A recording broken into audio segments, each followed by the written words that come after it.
Hello and welcome to The Entrepreneurial Musician, a newsletter, coaching service, podcast, and blog preparing today's musicians for tomorrow's realities. This is TEM275 titled The Power of Starting Small.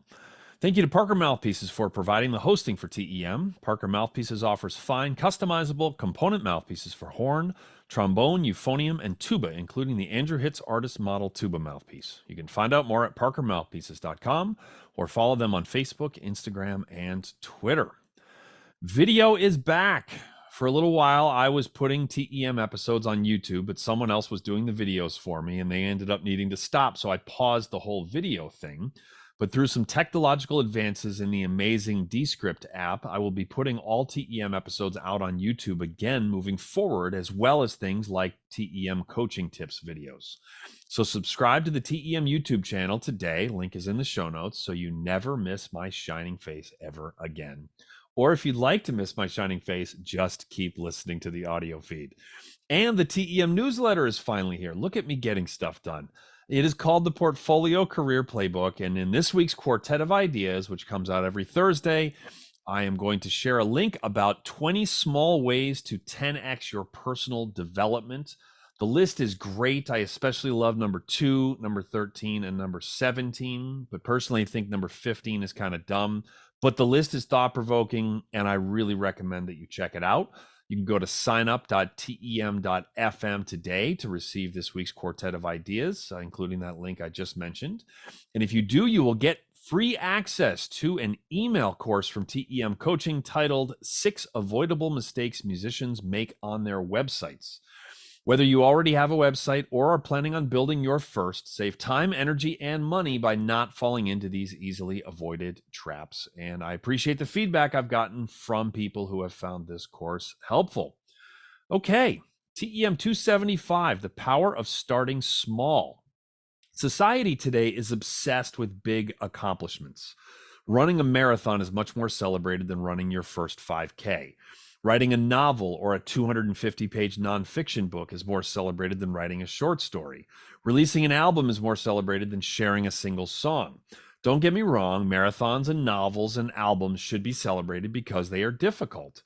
But it is a lot easier to run your 8th marathon than it is to run your first ever 10K. And yet we tend to celebrate the big accomplishments a lot more than the various points on the journey it took to get there. A journey that an awful lot of people end up bailing on because it is so difficult. My wife ran her first marathon back in January. She'd run a number of half marathons, but this was her first marathon, and I got to watch her train for it. Guess what? She didn't just run 26.2 miles one day and then do it again a few times more until it felt easier. She used a science-based app to get her where she needed to go, and it had her start out by running just one single mile, less than 4% of her eventual goal. It had her start out small. That was not only for physical reasons, because of needing to get herself into long-distance running shape, it was also for psychological reasons. Imagine if the first run that app had her do was something she couldn't do, either a distance she wasn't ready for or demanding a speed she couldn't match. She's a tough woman, but failing right out of the gate would have been really hard on her. So that 1 mile run gave her momentum right away. This is key. The power of starting out small applies to a lot of what we do in a portfolio career. For example, learning a new skill. This could be musical, like learning to improvise. It could also be on the business side of things, like learning how to edit video. If you declare to the world that you are going to spend 90 minutes a day improvising on top of your usual practicing, you are almost surely setting yourself up for failure.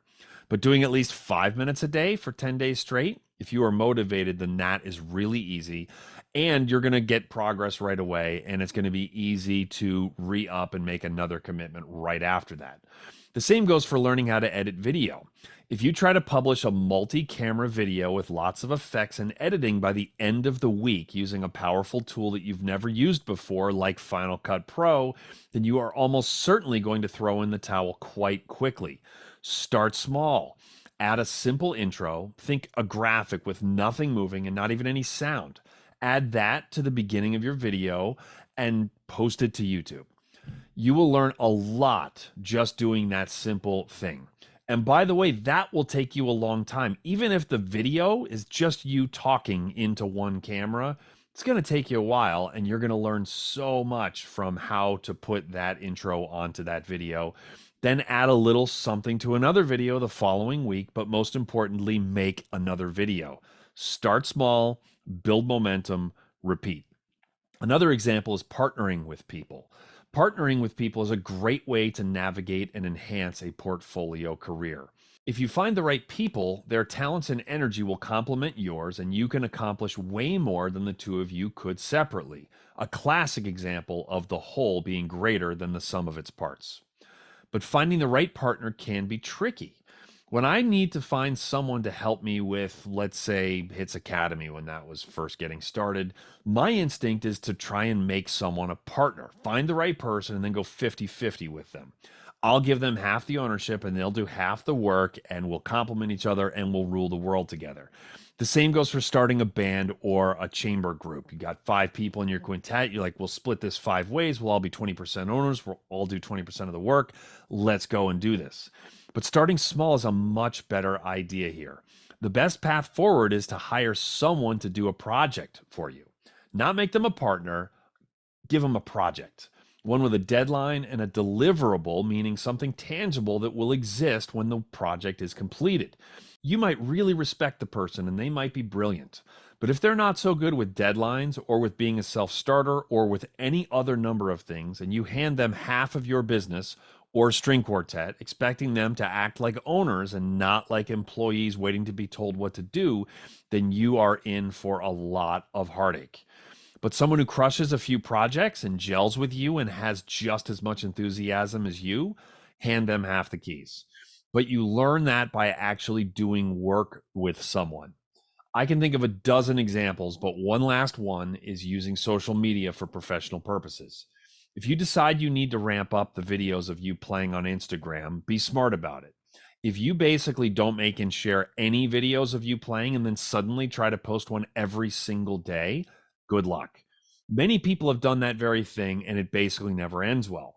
For the record, the thinking is sound. If you pay attention, you will realize that the accounts of the people on your instrument who have the biggest followings and whose posts get the most interaction all post every single day. It's, of course, a great idea to do that. But virtually none of those people you are seeing went from never posting any videos of them playing to posting 365 of them every single year. You will get burned out so damn fast. Make one and then make another, and after that, make another. But keep in mind that even making one short video a week will be 50 more videos than you made last year. Start small, build momentum, repeat. Lastly, as a tangent here, if you start posting one video of you playing a week, there's a good chance that you will have almost no audience a month and a half in. And 6 videos, that's a lot of work. But no one starts with an audience. Even people who have an audience elsewhere don't start with an audience on a new to them platform. You have to build an audience. So my advice would be to stay in it for the long term or don't bother starting. I'll say it one last time. Start small, build momentum, repeat. You can always move to bigger projects later. Okay, this week's quote is from author and speaker Casey Gerald. Quote, I want to have a big, beautiful, happy life and let great art flow from that. I reject the idea that we need to be miserable, alone, and or dysfunctional in order to make great work. Do not believe anyone who says that a musician needs to suffer in order to make great art. That is absolute BS. Substance abuse doesn't make someone a great artist. Some are great artists in spite of it. Boorish behavior doesn't make someone a great artist. Some are great artists in spite of it. Some artists over the years have leaned into self-destructive behavior and then used music as an escape from that. I can speak from personal experience that this is not a sustainable business model.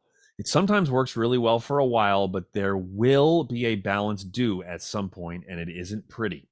I cannot stress enough the importance of taking care of yourself, mentally and physically, for long-term creative output. And I promise that you don't have to worry about losing your creative edge if you manage to no longer be miserable or alone or dysfunctional in some other way. Creativity is a practice, and the person doing that practice is you, not any of the challenges I just mentioned. And you'll still be intact after successfully doing any work on yourself, and you'll be much, much happier. So follow Casey's advice and reject the entire concept of the suffering artist. You'll be happy you did. Trust me. Thank you to everyone for listening, subscribing, leaving a rating and a review on Apple Podcasts or wherever you get TEM, and simply for your attention, the most valuable commodity any of us have to give. TEM is produced by myself, Andrew Hitz, and is a part of the Pedal Note Media Podcast Network. The theme music for TEM is played by Ben Barron, Rich Kelly, Daniel Lapel, and myself, Andrew Hitz. For show notes, the TEM blog, and to learn more about TEM coaching, please visit our website, tem.fm. And you can also find us on Facebook, Instagram, and Twitter. And you can sign up for our newsletter. And that's going to do it for the latest episode of The Entrepreneurial Musician.